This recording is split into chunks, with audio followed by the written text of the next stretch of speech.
Well. Yeah. Well. Welcome, everyone.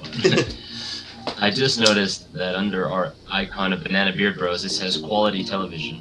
Mm-hmm. And, I think that fits this channel pretty well.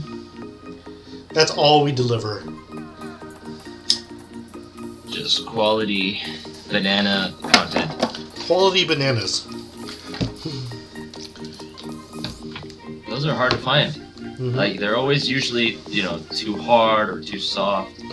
It's hard to find just that, a middle ground of bananas. If you know what I mean. Alright, well I sent out my invites. Why don't you go ahead and give us the recap. So, to recap the Pokemon episode.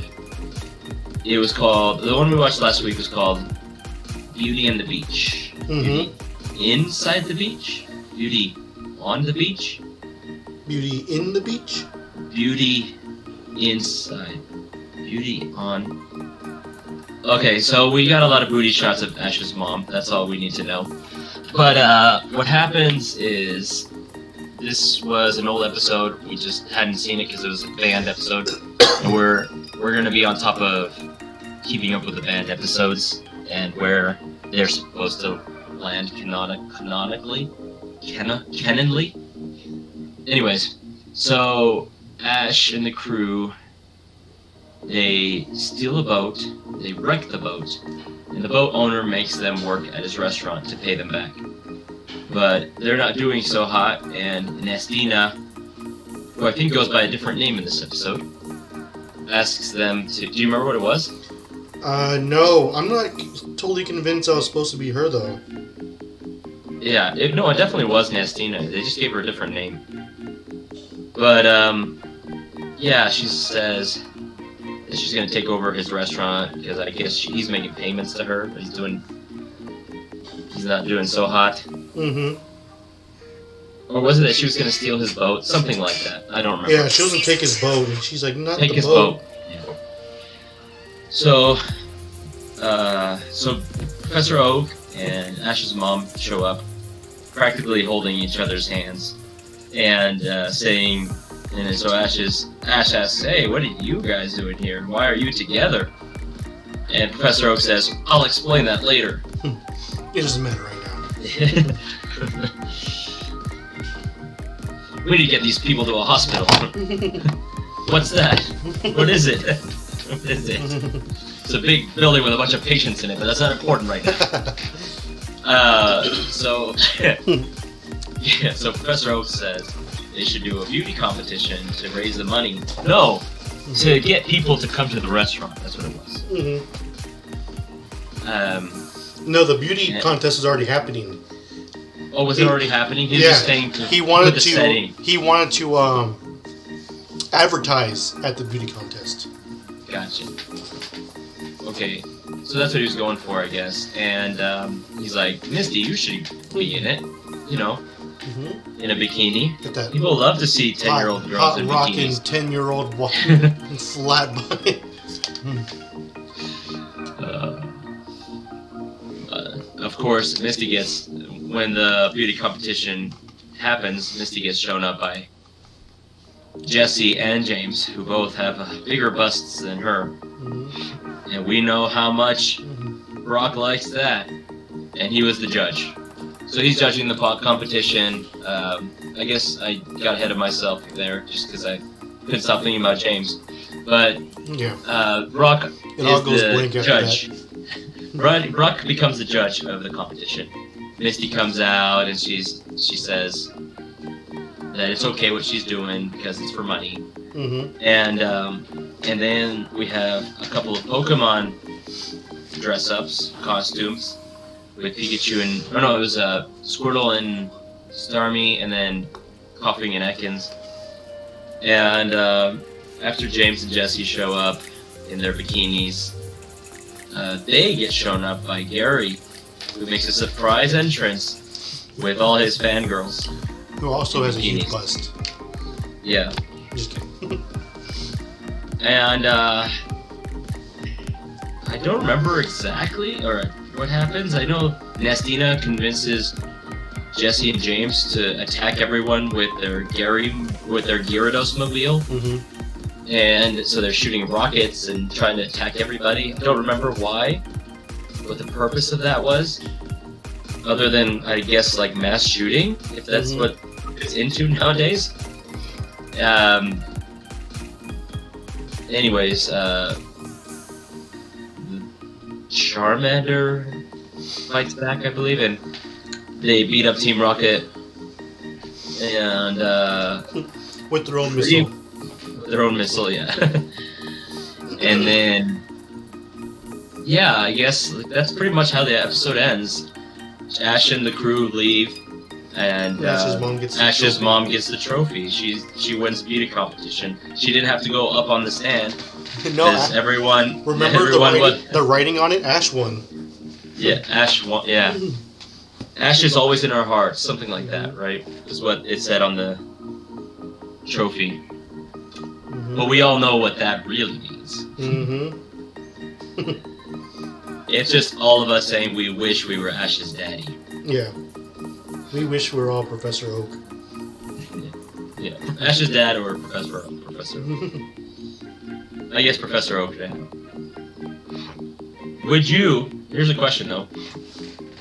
Would you just take tons of years off of your life? Lethal Squirts! Lethal Squirts is on? Hello! Yeah! Hello, Lethal Squirts. Our third banana. Welcome.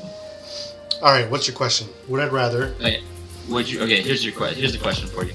Would you take years off of your life? Like, I don't know, right now you're... What are you, like, 30? 31. 31? Okay. Would you take, like, another... Let's say, like...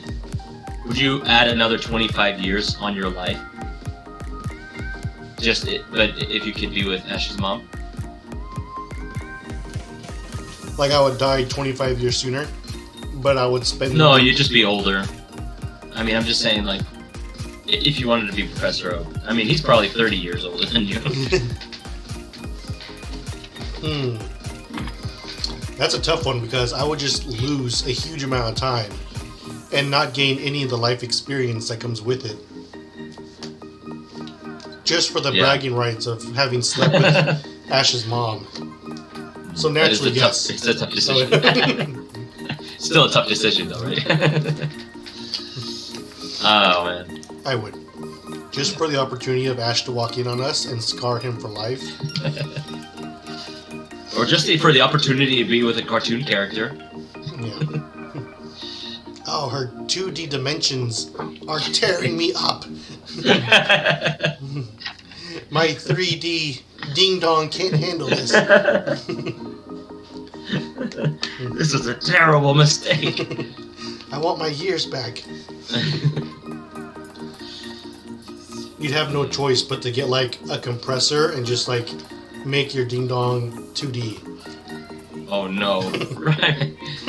Why you gotta go there? You have no choice. Why you gotta go there? You know what? Let's stop with that. Because what if it was a 2D Jigglypuff?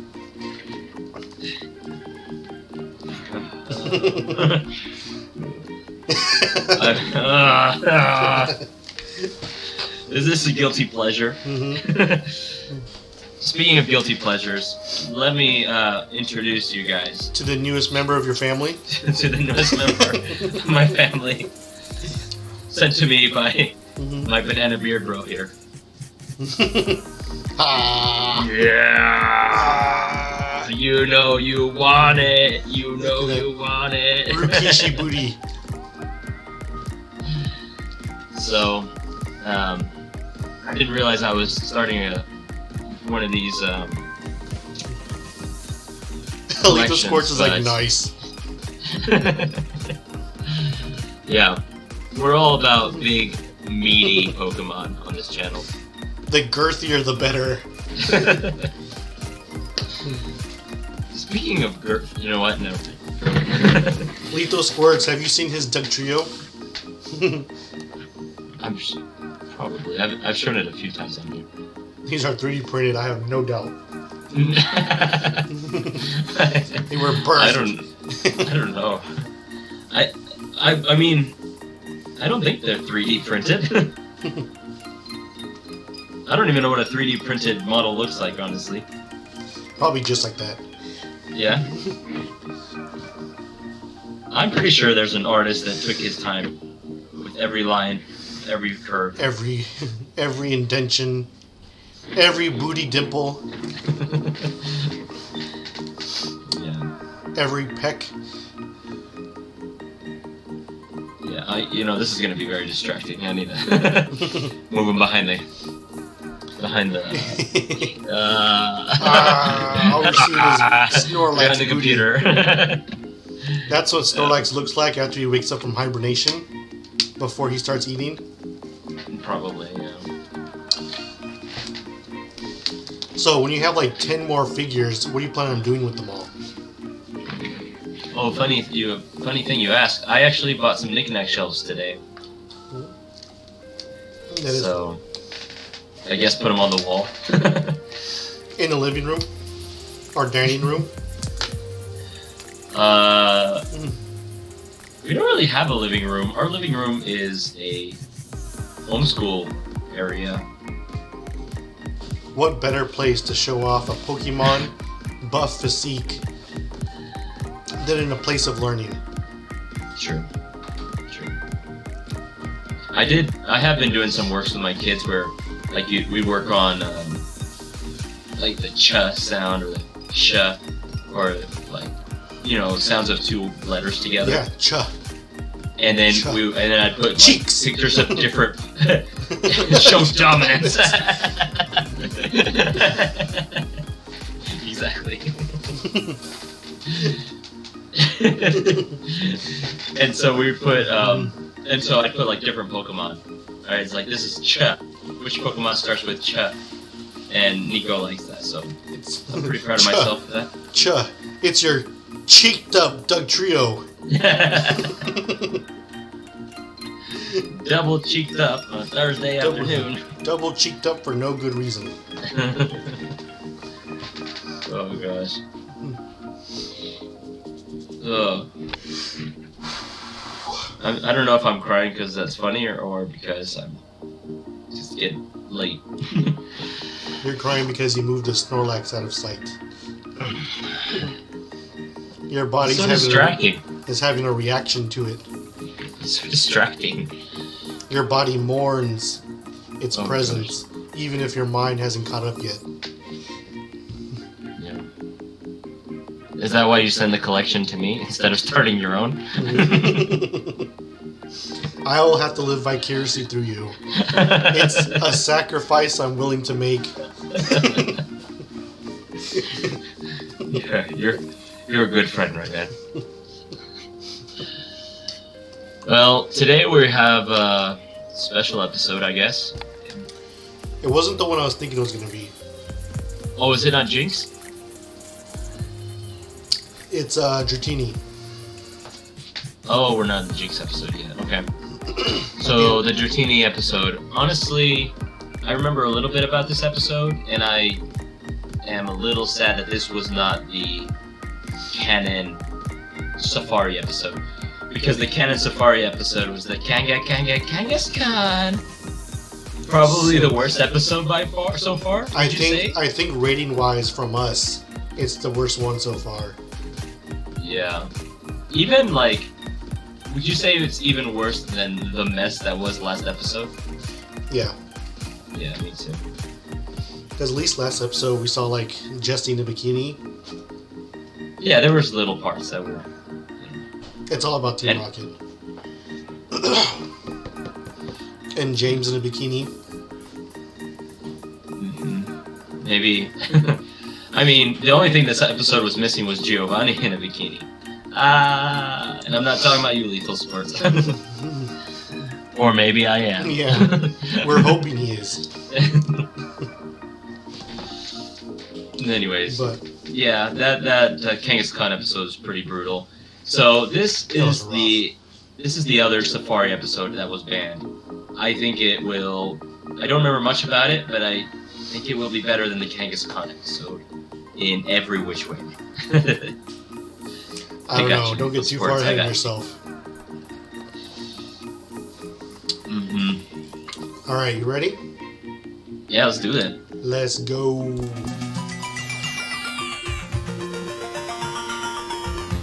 Am I supposed to play it at the same time as you? Yeah. We're gonna be like 1, 2, 3, go. Yeah. All right. Oh, YouTubers, we'll see you in a minute. All right. Are you still looking at the Pokemon we missed? Yeah.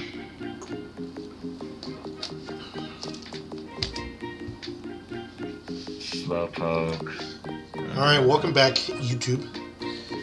Quick little recap. Our heroes show up in the Safari Zone, which kind of makes sense in the Kangaskhan why they were already in the Safari Zone. Right. Yeah.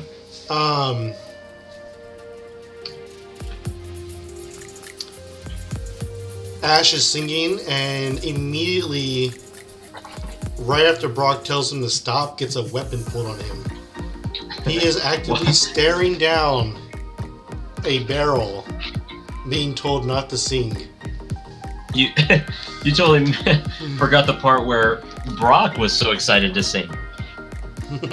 Oh, I didn't know Brock sang too. I thought he was telling Ash not Yeah, to he sing. was like, it's like, I'm gonna sing too, and he's screaming about it. It's wonderful. Well, naturally, our heroes go inside of the home of the person who was pointing the gun at them. Yeah, these kids have no fear. None. They get to explain what the Safari Zone is, what happened. They find out that there used to be a Dratini there, but tons of trainers who paid their way in to do exactly what you're supposed to do in the Safari Zone ruined the Safari Zone by catching all the Pokemon.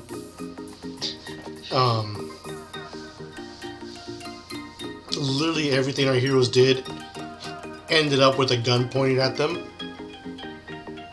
for like 5 minutes straight. But Yeah. after that, things kind of mellowed out. They got their rod, their Pokeballs, and they came out, and Team Rocket made a wager with them. Whoever caught more Pokemon, I think it was, or won the Safari. If Ash won, Team Rocket said they'd leave him alone forever because they never break their promise. And if they won, they got all of Ash's Pokemon. Ash didn't even hesitate, accepted the challenge. Immediately. He's like, okay. Where he went on to catch Tauros after Tauros after Tauros after Tauros. I love that. Mm-hmm. While James and Jesse went a different route and tortured the old man until they found out where Dratini was. Yeah. Team Rocket went right after Dratini. It wasn't all torture, though. Yeah. Jesse tried to seduce him. Which didn't work. It would have worked on me. Yeah. They found out that the only dragon type in Kanto is in a place called Dragon Valley, where they went. Team Rocket almost caught Dratini before they got there. It didn't work out, and so they threw a giant bomb in the bottom of the lake with a timer of like an hour. Typical Team Rocket. Yeah. Ash like jumps in after the bomb, even though Misty's the trained swimmer, you know, who could hold her breath for minutes, who was literally trained her whole life to do this. Ash is the one who jumps in. Gets the bomb, but ends up like drowning in the process. Yeah, that's death number 2 for Ash. After the Hunter incident. Something happened off camera because when Dragonair emerges from the lake holding Ash and the bomb, Ash has his breath again and is awake, you know, so somehow Dragonair gave him oxygen. I don't know if it was mouth to mouth, ass to mouth, you know. You know, Something, either way sounds good to me. something happened down there. They came up. Ash gave Team Rocket their bomb back. They blasted off, and they promised to keep it Dragonair secret, as they're telling Professor Oak everything that happened. Right. We won't tell anybody. And that's the end of the episode. Yeah, and Ash sends all the tourists to Professor Oak, hmm and and there's a stampede in his office. Yeah. There's got to be a better way for Professor Oak to receive Pokemon. I know. Like, what happens if Ash would have caught that Gyarados that Misty ran into in the pond? Did that just show up like in his office? I don't know. That seems to be the way it goes. I wonder if like Professor Oak has like all the badges, and so just like all the Pokemon obey him. That's a good question. That's a good thought. I mean, he's super old, so probably. Or maybe he uses his like powers of seduction, like he does no. like on Ash's mom, Oh no. to bend their will. Oh no. hmm Oh no. Oh yeah. Professor, no, why? There's a lot going on in this episode. There's a lot to unpack. There's a lot to unpack. I had it all typed out, all of my thoughts, and then I accidentally deleted it. Yeah, you know, I So would. I'm gonna see what I can remember. I don't know how you feel, but I would definitely call this almost like not a far from bad one. Yeah, I was no, very not bad. engaged in this episode. I mean, not a bad episode, but definitely an episode that needed to be banned for the United States. There was a lot of gun waving. Yeah, A lot of gun waving to little kids. I feel like this this was supposed to have taken place like in Texas or something. The way I he don't was know. dressed Maybe. and the Is that Western is music. that racist? Right? Statist? Statist? I mean, it's from Japan, right? So it's Japan making fun of Texans, maybe? Yeah, I mean like even the country music they're playing. You know, Yeah. Maybe it's racist. is Texas Not as is racist Texas, as our next episode. Is Texas a race? is Well, Texas used to be a country. It's true, but is it a race? Is, I don't know. I mean, you know, we grew up in San Antonio, which was like the biggest mix of races in Texas, you know. mhm. So I feel like growing up in Texas, I knew more. I feel like I knew more Mexicans than I knew white people. I don't know if that changes like throughout Texas. Like if you go like to Dallas or something or Houston, Yeah. if that ratio changes, or just like The- the closer you are to the cartel, the more Mexicans there are.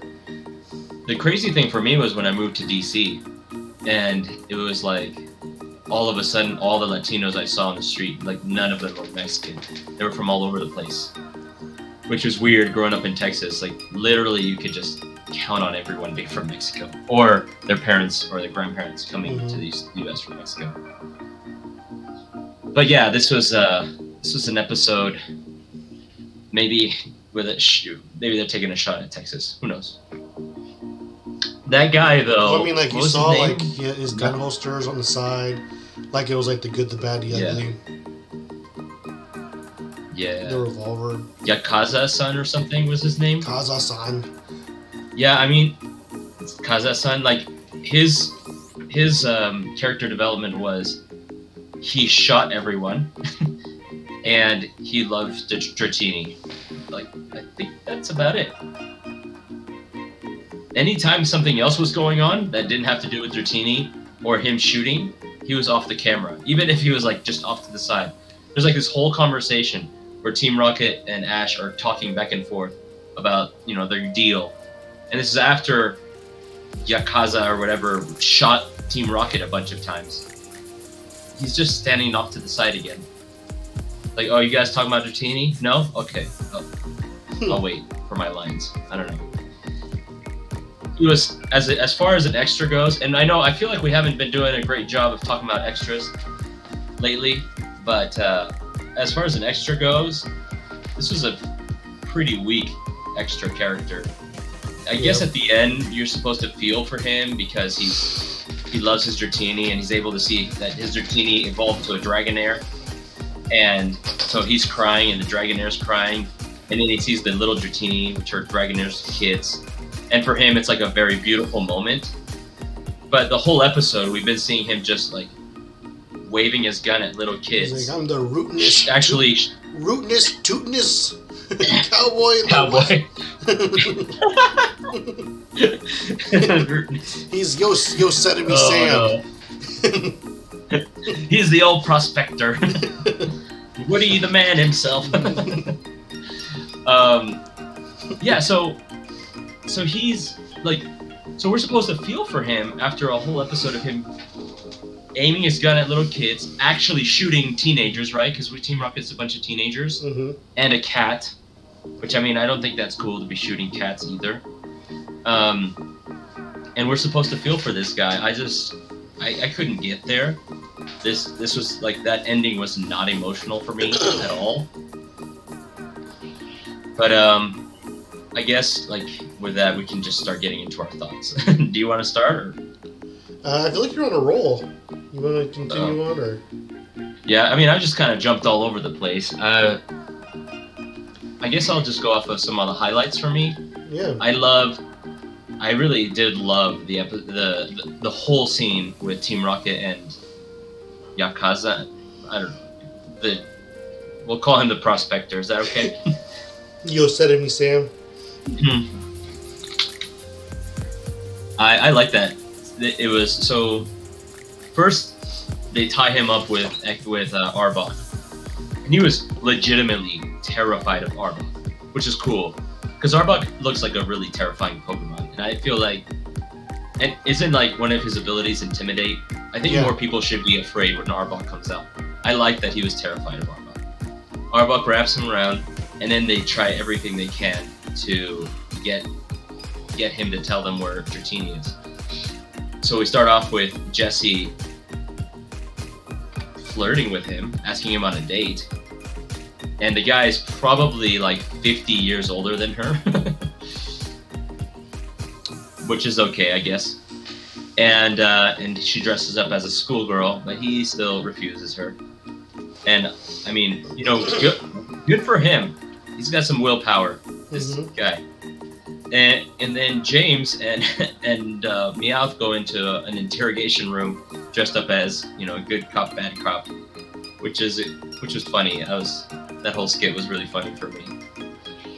And we end up, he says no to everything.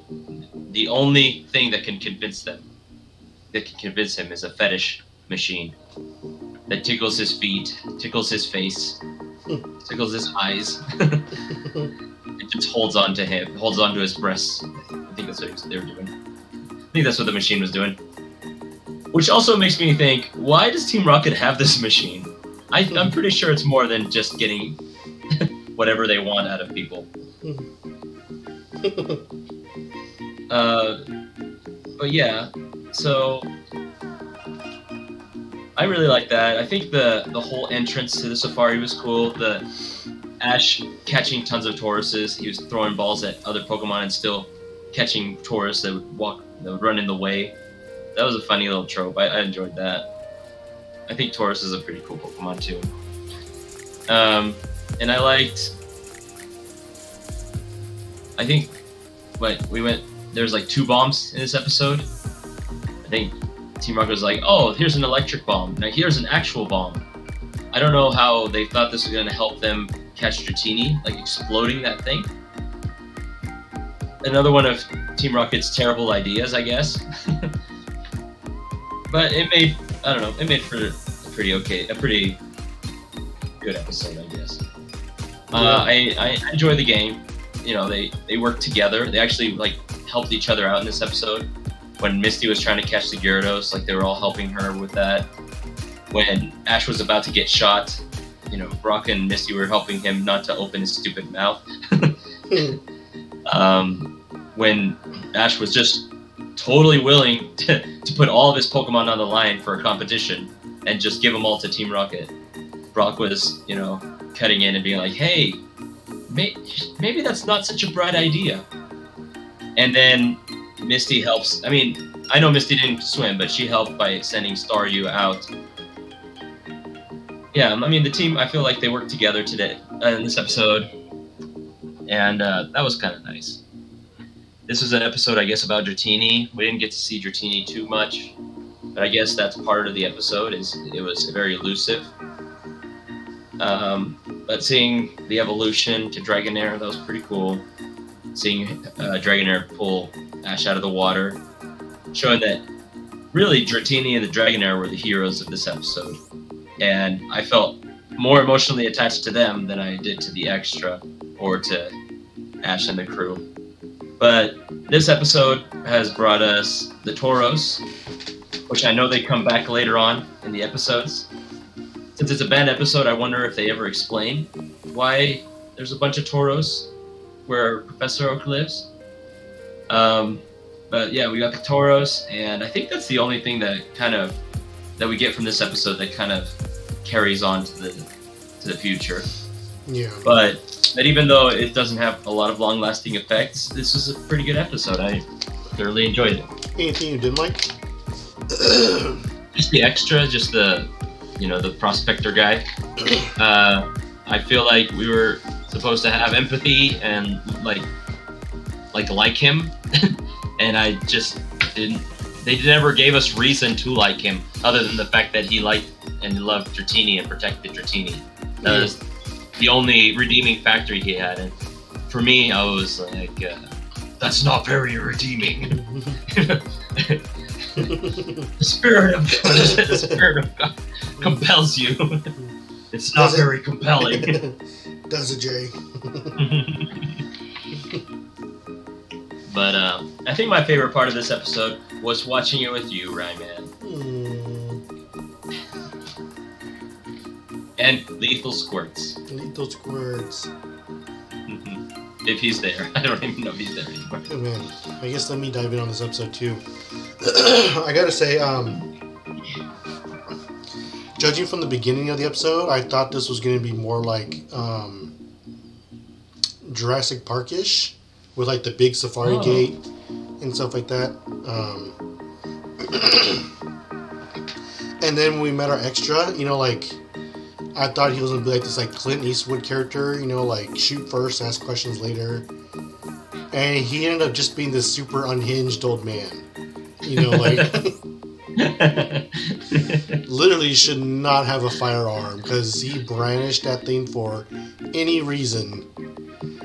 Like, they just said the word Dratini, he's like, they're like, would you say punk? Yeah, you feeling lucky? Punk? It's like, you have the picture of Dratini on the wall. Yeah, and what was supposed to be like a touching backstory with Dratini is just ridiculous. It's all the people in that sad backstory are all using safari balls, meaning they're not poachers. These people paid their way in to be able to catch Pokemon. And he's worried that they ruined the park. Well, give them less balls, dude. Like, you're in charge of this. This is your job. And literally, the safari could be like a catch and release place. You don't have to let people take all these Pokemon if they're your balls. I mean, it feels like he's blaming everyone for problems that he can fix. Yeah, like it's his establishment. And they haven't, aside from tell us that him and his Dratini were close, they haven't really done anything to really solidify that relationship. I know he caught the Dratini. He was worried about the Dratini, and he said you can stay here, no one will find you, but there's no like clips of him going back to check on Dratini, like the Dratini growing up with him as a sibling figure, father figure, mentor figure, like nothing. Like the only thing, like for all we know, Dratini has seen this guy once when he put them in Dragon Valley. Which is obviously accessible for anyone that goes into the safari. Yeah, not only is it accessible, but looks super dangerous. There's like sharp rocks everywhere, and he's like, "Here, little baby, I'll check on you when you're an adult." And I definitely found the little montage of Team Rocket pretty funny. Pretty disturbing too. That tickle machine is something out of a horror book. I just want to point out too that he was super interested in Jessie, but as soon as she agreed to think about marriage, he's like, "Oh, never mind." I think he wasn't wanting something so serious, Yeah, I think he was a little bit into that schoolgirl outfit though. No, I think when the schoolgirl outfit came out, it's when he lost interest. Oh, is that what it was? Okay, yeah, I must have missed that. But it's really weird how Jessie goes straight to that, though. I mean, not that weird. Yeah, as far as character development for anybody, there was absolutely none. Nobody in this episode learned something, grew, mature, lost something. The plot was okay at best. I was definitely engaged. It definitely held my attention. That, or just maybe I was super involved in reading subtitles. I haven't decided yet. Subtitles are very fun.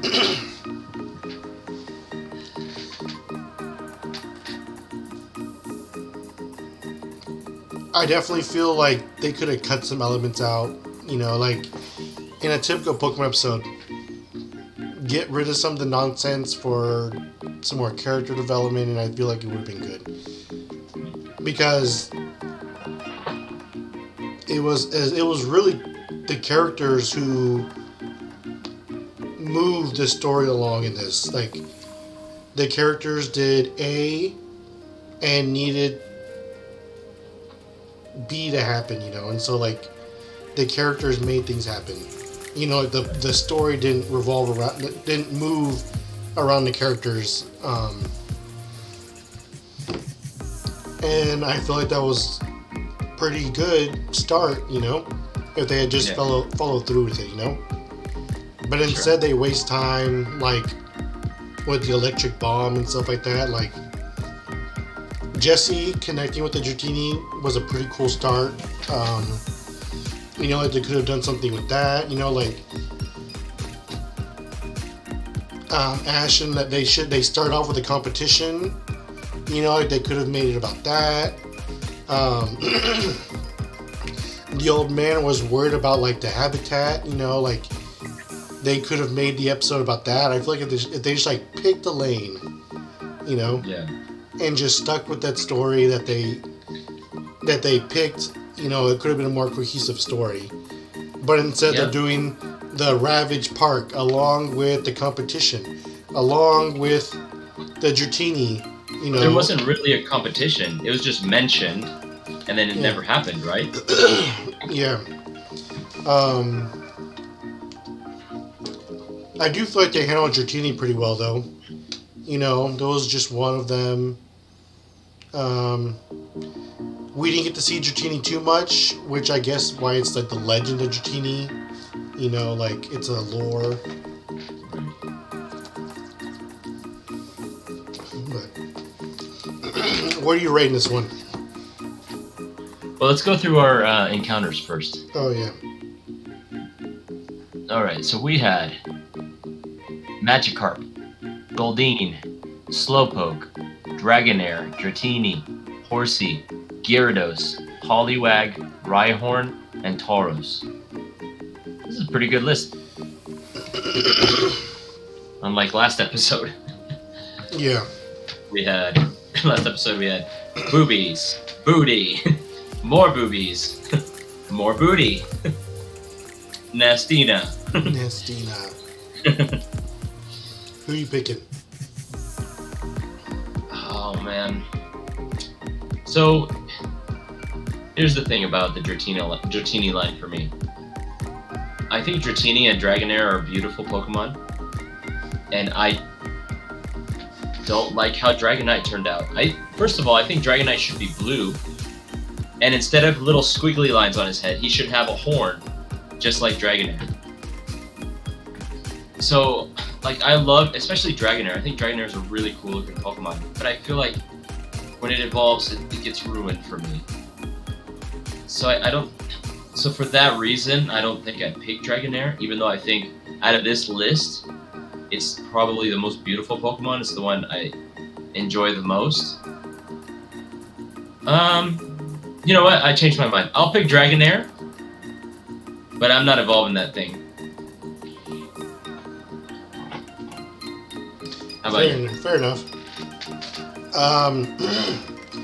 I honestly too would pick Dratini and Dragonair. Although, while I agree with the horn and like the blue, I love Dragonite. I am a sucker for dragons. I love it. My brother Bebop just texted. He said he's been watching us, but he's going to bed now. Oh, good night, Bebop. Thanks for joining. Good night, Bebop. Love you, brother. I feel Dragonite's great, you know? And I mean, like, it's super hard to get. Like, Dragonair evolves at, what, like 55? 55. You know?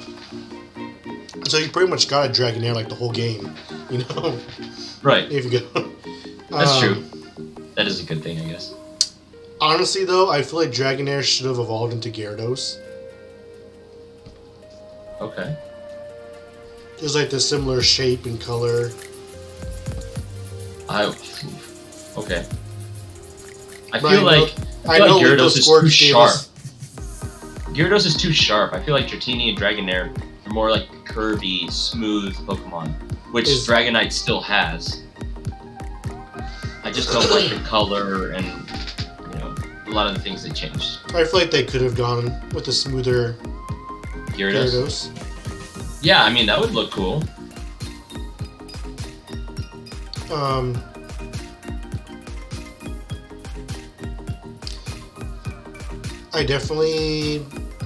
I love the whole line, personally. Yeah. I would have loved it if Dragonite looked meaner. He kind of reminds me, like, of a lost, like he's lost, or like a pick-me kind of thing, like he's just sad or something, or goofy. Yeah. It's hard to take that dragon face serious. It looks like he'd be a character on Dragon Tales. Yeah. And I feel like they really missed out on Gyarados too. Like, Gyarados could have been like water and dragon, but instead they made him water flying. Oh yeah, for sure. For sure. He should have been. And just like Charizard, like, we know he can fly. Like, just make him dragon fire and then give him flying moves. That's fine. Mm-hmm. Same thing with, I mean, Gyarados doesn't even learn any flying moves, does he? I don't think he does. He just gets the weaknesses. He just gets the weaknesses, yeah. 4 times weakness to electric. Yeah. You know all about those water trouser snakes. Being a water trouser snake myself. It is. You get wet down there. It's just a living swamp. I mean, if you don't mind, I'd like to hear your rating first today. Yeah. I'm going to give this episode a 3. 3 seductive Jessies. Mm-hmm. I felt pretty engaged. I definitely didn't feel let down with this episode. I definitely saw potential in it. But it was pretty, like, I laughed at the Toro scene when Ash tried to catch the Rhyhorn. Dratini is just a beautiful Pokemon. Watching Dragonair come out of the lake was a beautiful scene.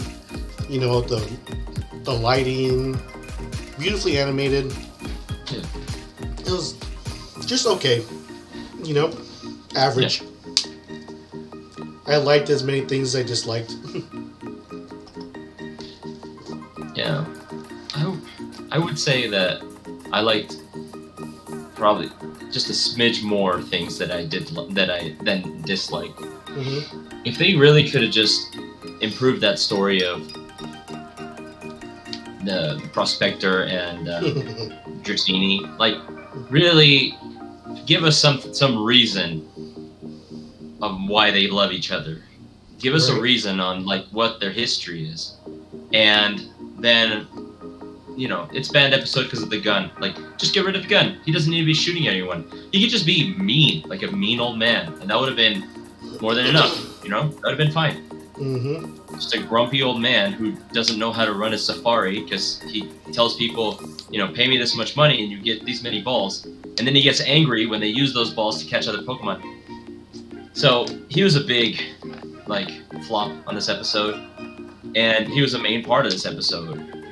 And, you know, like you said, Team Rocket did the bombs a couple of times, and that wasn't great. But I think everything around it was, you know, a base for a pretty good episode.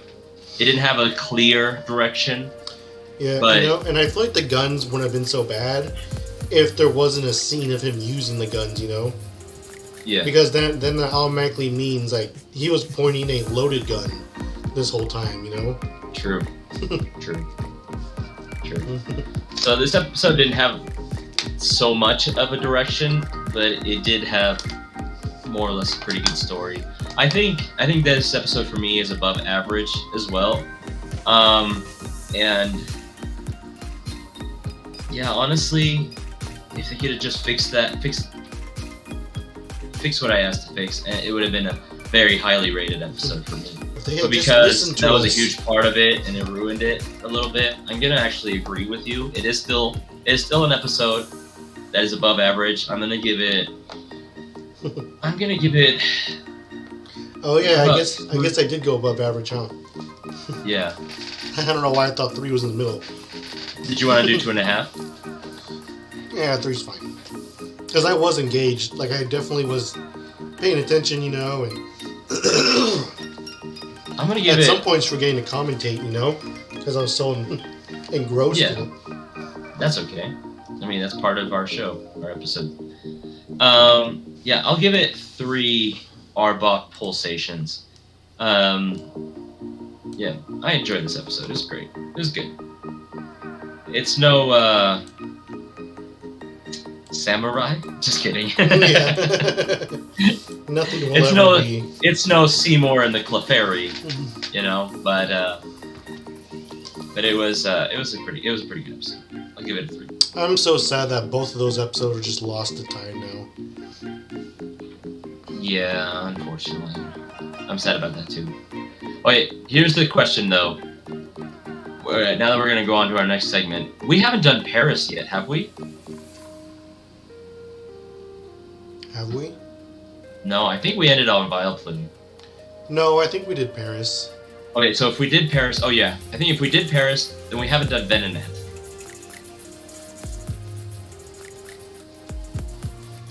Are you sure? So it goes, so it has the Jigglypuff line, Zubat, Oddish, we did all those, and then it's Paris, Venonat, Diglett. I think we've done, I don't know if we've done Paris. I know we haven't, did we do Venonat and Diglett? We haven't done Diglett, for sure. Haven't we? No, we haven't done Diglett. Then we are on Paris, you're right. Right? I think so.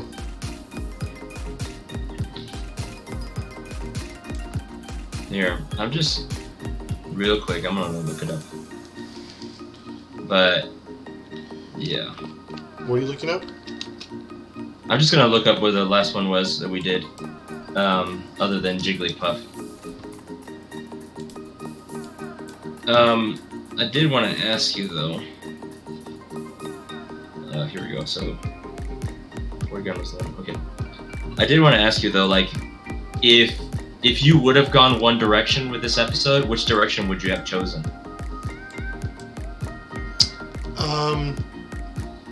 The Dratini lore. I would have stuck with the Legend of Dratini. Yeah. Maybe giving them more backstory. Maybe the arc is like them looking for Dratini. You know, like maybe it's not so easy to get to the Valley of Dragons. You know. Oh, it's like a kind of like a journey episode. And like as they're making the journey, so he tells more stories of growing up with Dratini, you know. Yeah. Yeah, I think that would have been better. So I just looked it up. We have done like Clefairy, Vulpix, Jigglypuff, Zubat, Oddish. So we are on Paris. So we still have to do Paris, then Annette, and then Diglett. So we're back on track, but we're on number 46. So today's contestant for Nothing's Ever Good Enough is the oh no, please no, no, please, no, please, anyone but that. Literally my Nuzlocke. No, no, please, no. Paris. Paris. And they call it Paris because literally isn't it like a parasite Pokemon or something? It is a parasite Pokemon. No. So this one doesn't have any Megas. It doesn't have any Gigantamax. It doesn't have any ulterior. It probably has ulterior motives. It doesn't have any ulterior designs. I watched an episode of some YouTube channel. Super Carlin Brothers, that's who it was. And they actually went through all the Pokemon ever created by Pokemon.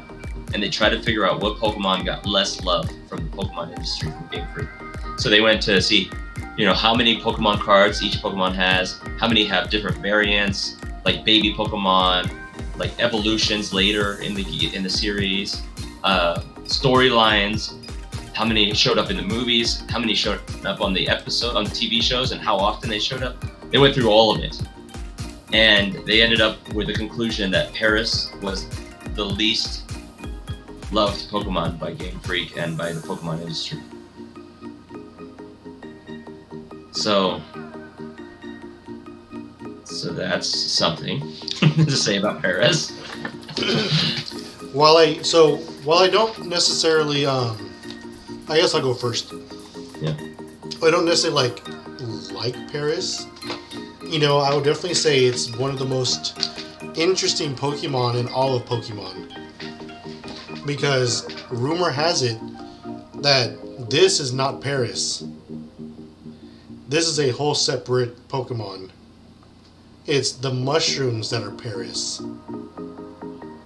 Oh, that makes sense. And is the parasite. Because as you can see, when it evolves, its eyes become lifeless. As the parasite engulfs it.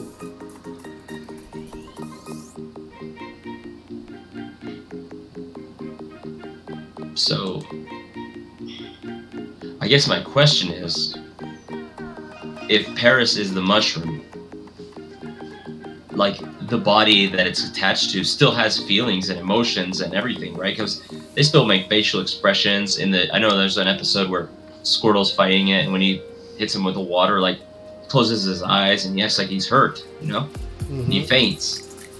So even though maybe the mushrooms are controlling it, I don't think the mushrooms are taking the damage. I think the body is the actual creature, right? Mm-hmm. And I think by this stage, there is no creature left. By that stage, it's like the mushrooms controlling everything. And feeling everything, and has become one with the Pokemon. Mm-hmm. Yeah, that makes sense. What do you think about Paris design-wise? I think it's stupid.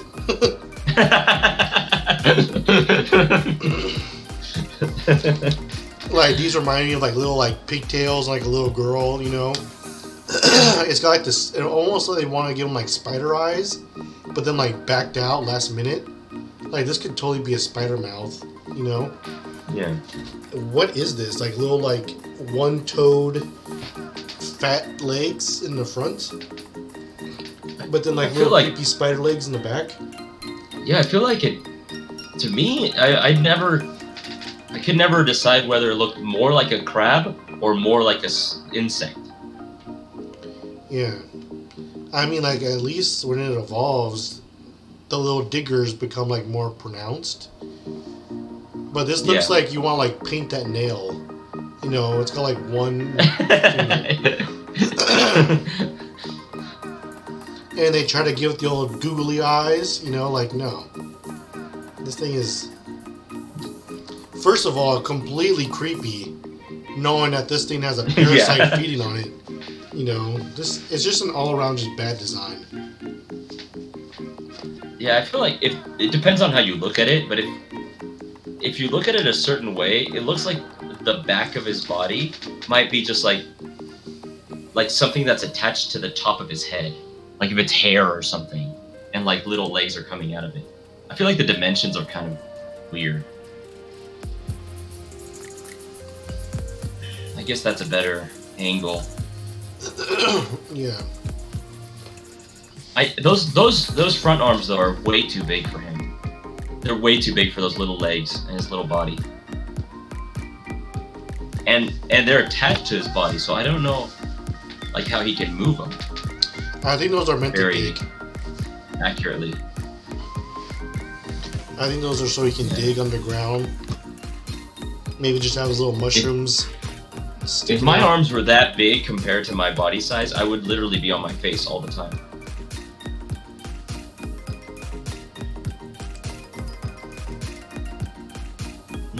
That's cute. I guess. Sorry, you go ahead. What did you have anything to say? Else to say? No, I feel like they were making a spider and like pussied out. I mean, maybe they just tried to make something more unique. But I don't hate his design. It's not great, but it's not one of the horrible. Like if I had to make a list of 50 ugliest Pokemon, I definitely wouldn't put Paris on it. No? I do kind of like his teeth. Or if those are teeth, I don't know. It kind of reminds you of a pincer. Yeah, kind of like a pincer teeth. I know you don't like those, but I kind of like it. I mean, he can't Oh. close his mouth. Who cares? Yeah, those look like those little. Like bed I don't know what bugs or they're called, something. but you know those ones in. They're all over Texas. Like you always find like their dried up skin on the walls. Oh, the cicadas, or... Yeah, it kind of looks like that, doesn't it? Mm-hmm. I was thinking more like a bed bug or something. Or like a lice. Or like a Maybe. dust mite, if you ever seen them like in a telescope. No. Super creepy. They look like that. Okay, show us the dust mite. I kind of like their size. I like that these are Pokemon that can fight and they're just like little tiny things.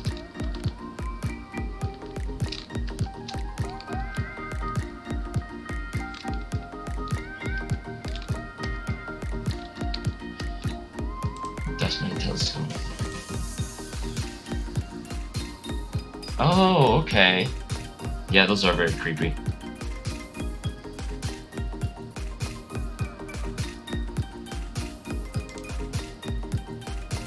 Yeah, very creepy. Those are on our face right now. Mm-hmm. Very nice.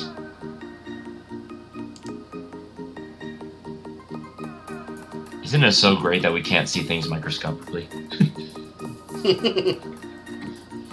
That'd be a terrifying life. Right. I like its size. I don't really love its color. I think it's kind of confusing. To me, it looks like, oh, maybe it's a crab or maybe it's an insect. The idea of the mushrooms being like taking over it is like, it's definitely unique and it's cool for a Pokemon to do that. I don't love Paris, but I don't hate it. I don't like. I'll say it like I slightly dislike the design of Paris. It's just kind of one of those Pokemon that you just don't really want to run into. Yeah. And we were talking about last time. We were talking about Jigglypuff and how we weren't like super fans of Jigglypuff, but it's kind of cool to run into one in the game, or even in the show. It's cool every now and then when it shows up. But Paris is one of those Pokemon that's like, oh, run away now, I guess. Not even worth the XP. Yeah. Remember when we thought it was your only hope against Misty? And then you ended up using Mankey. Mankey. That's weird because Misty has a Starmie. I don't remember what I used on that. I do remember I didn't have anybody for her in our Nuzlocke. Oh, I bet Paris. See, the thing is, like, for a second I was gonna say, I bet Paris is delicious because I'm thinking of a crab, but then I was like, no, it's an insect. I bet it's disgusting. It's a fungus. It's a fungus. Never mind. I hate mushrooms. I just hate mushrooms, guys. Like, I hate mushrooms. They're so gross. Can't make me like a mushroom Pokemon. Come on. Literally, I think what's his that one? The Fungus, Amoongus is one of the ugliest Pokemon. I hate mushrooms. Screw them all. Send them all to. Screw every where. mushroom ever. Yeah. Oh yeah, in Arceus. As far as I'm concerned. There are giant parasects in Arceus. Oh jeez.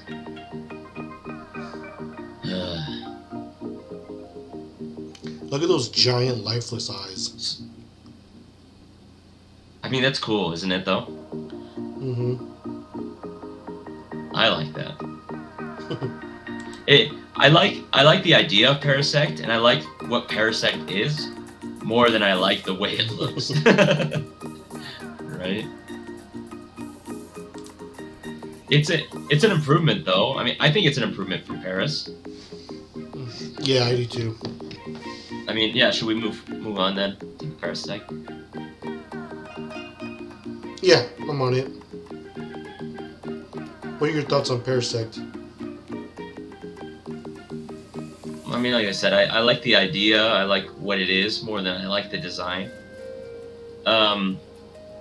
Like, I hate mushrooms, but I also don't think mushrooms are like a cool design. I think, like, I don't know. There's definitely like fruits and vegetables and plants and stuff like that I think have pretty cool designs that you can work around with. I think like a banana tree, for instance. For example, a banana tree. Yeah, exactly. Like, you can work with that. I think that's you can do stuff with that. Mushrooms, I just hate mushrooms. I think the mushroom on its back, it's very hideous, and I don't really feel like it looks like a parasite. I don't know. Maybe I'm wrong. Are parasites very colorful? Like parasitic mushrooms? Are there parasitic mushrooms that are very... I guess mushrooms are just colorful in general, usually out in the wild. Mm-hmm. But yeah, it's an improvement from Paris. I love the lifeless eyes. That's probably my favorite feature of Parasect.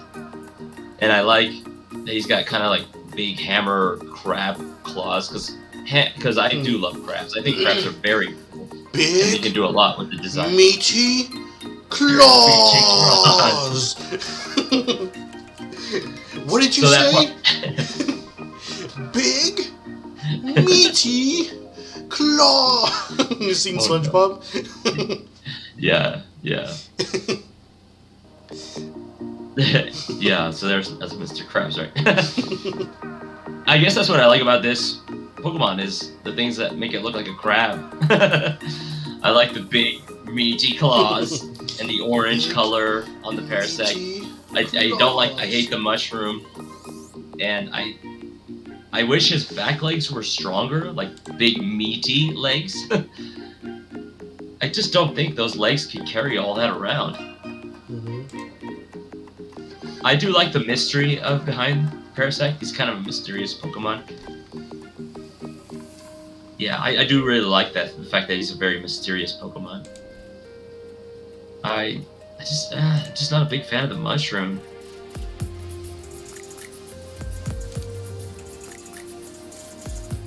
This Pokemon line is a little bit difficult for me.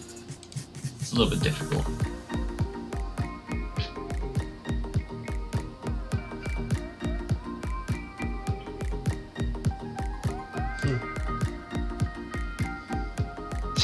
Yeah, it has a lot it could work with, I think.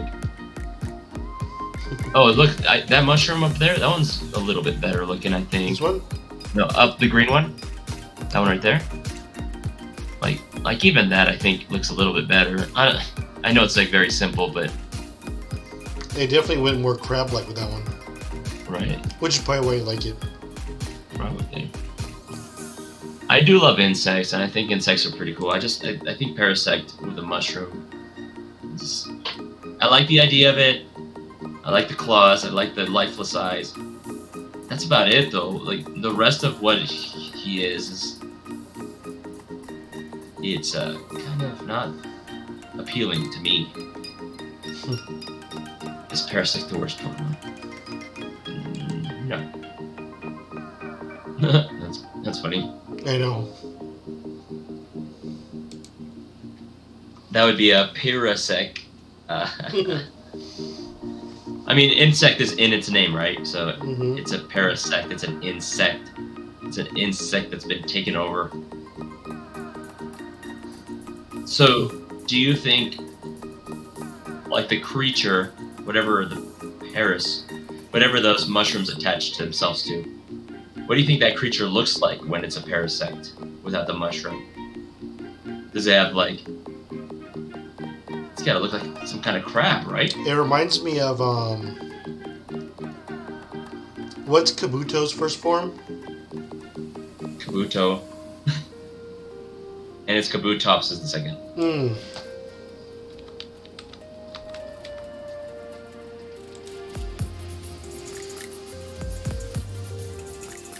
Maybe like something like this. I don't know, man. The legs are very different. They're very crab-like for Parasect. I feel like they're pretty crab-like.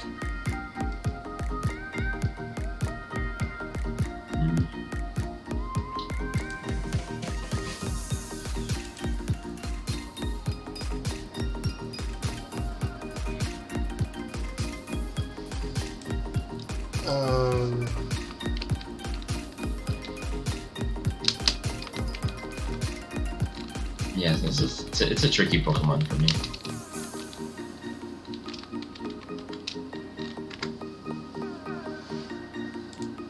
Like the parts that I like about it, I kind of like, and the parts I don't like about it, I kind of don't like. So Oh, yeah, I don't feel remember? passionate either way. Look.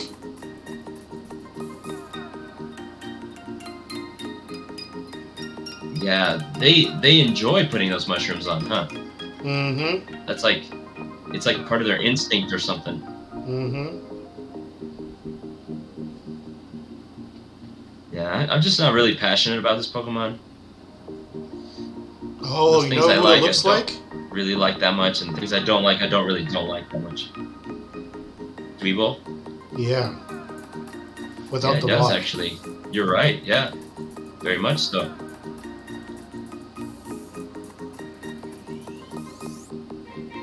What kind of Pokemon is Dweeble?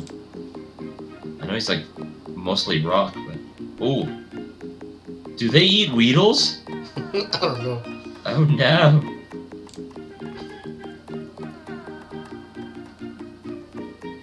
Gotta critique him.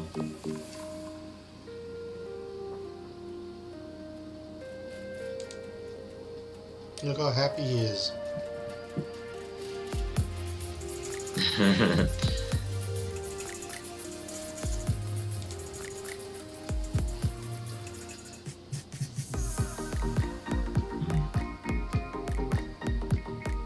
What do you think?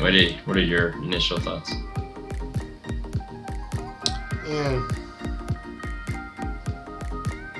I think Parasect is a huge upgrade from Paris, but it's still a pretty lackluster Pokemon.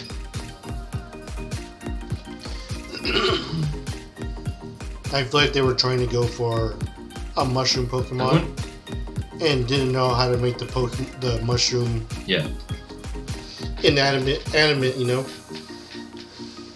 It almost reminds me of what's that one starter? The grass one with the he had like the tree on the back, you know. Torterra? Yeah. I feel like there's some inspiration there, you know. It's interesting because I love Torterra.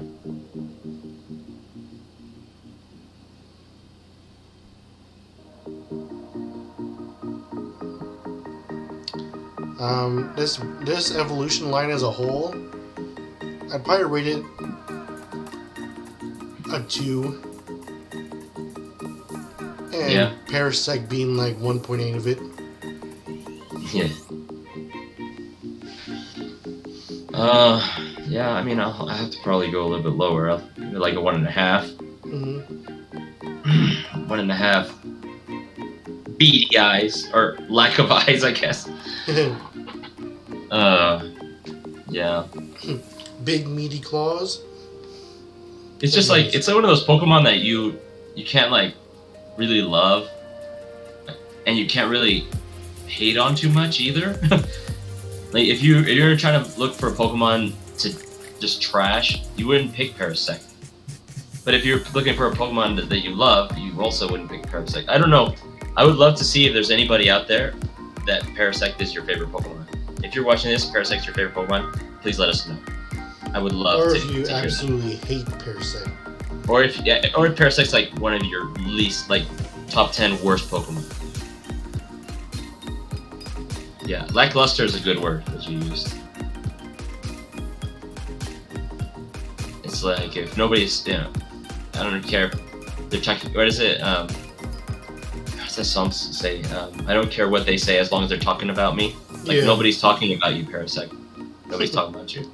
Ever. Sorry, ever. Yeah, just get out of here. You're one of the original 150. Like that's one thing you got going for you, and that's it. Like that's it. You got nothing else. Nothing. Zilch. Zippo. Would you like a suckle on my sipple? Sorry. Yeah, I mean, whatever. Get out of here. This is gonna be a forgettable episode of just Nothing's Ever Good Enough. Just another episode of Nothing's Ever Good Enough that no one's gonna remember. Just another brick in the wall. The brick in the wall. If he wasn't part of the first generation, people would just forget this thing exists. They probably already do.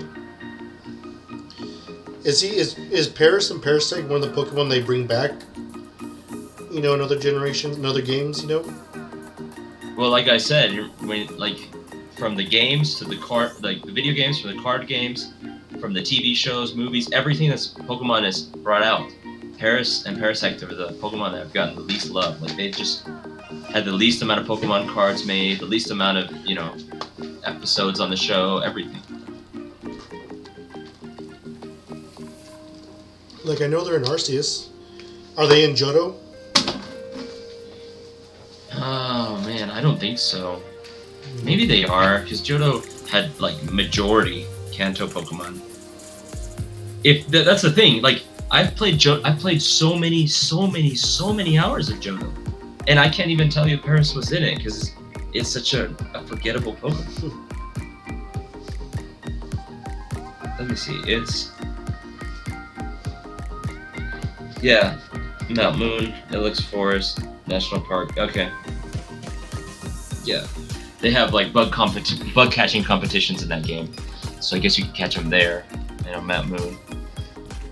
Anyways, yeah. Can we be done? Yeah. Alright, man. I'm just done with Paris, that's all. I'm just tired of looking at it. Sorry. Parasect lovers out there. Sorry if you're a parasite and you're watching this. You don't mean offensively. Yeah. If a parasite comes to me one day and is like, "You remember how what you said about me?" Mm-hmm. I'd be like, "No." And just like puts a mushroom on your foot, and it slowly engulfs your whole back. Yeah. Then everyone I'll see will be, and then like when I go upstairs or whenever I see my friends, it's just gonna be like, "You are deformed, and you are ugly." And I am ugly. Anyways.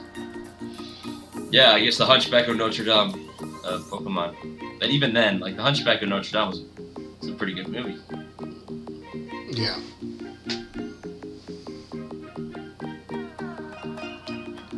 Alrighty, man. I feel like this is a pretty okay episode. Man. It's just rough, you know, like when the episode's not very good and the Pokemon's not very good. Yeah. Yeah. I wish there was a way to balance those out. Last episode was not very good, but there was so much to talk about, I feel like. Yeah. And I mean, Jigglypuff's not a superstar Pokemon either, but there's a lot to talk about. Yeah. Anyways. We'll look forward to the next episode. What is our next episode we're watching? Is it going to be the Jinx Christmas one? Let me look. If it is, this will be the last banned episode for a while, I think. Mm-hmm.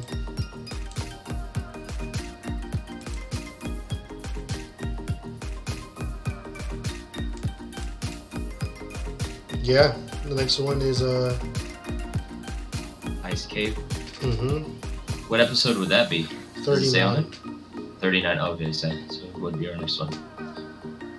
And then we'll get back on track with all the canon episodes.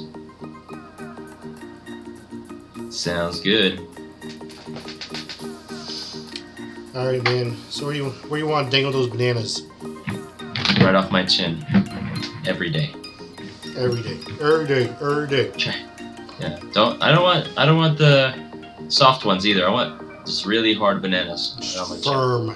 Just very Firm, green. Right. Yeah. Green. Just green. Mm-hmm. I like my bananas more green than I do yellow. They can be the little baby plantains. We don't care. As long as they're hard. As long as they're hard. And on our face. Yeah. And give your significant other those null eyes. Mm-hmm.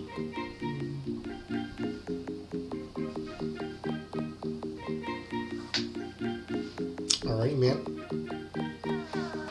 Well, wait, are we doing the gameplay today or no? I mean, are you up for that? It's up to you. Oh man, let's call it a night. Maybe next time we can start earlier. Start earlier. Yeah. Got it. All right. Peace out, little man. See ya. Can we get some Snorlax booty before we go? Oh, of course. Yes. Oh my goodness. All right. Peace out.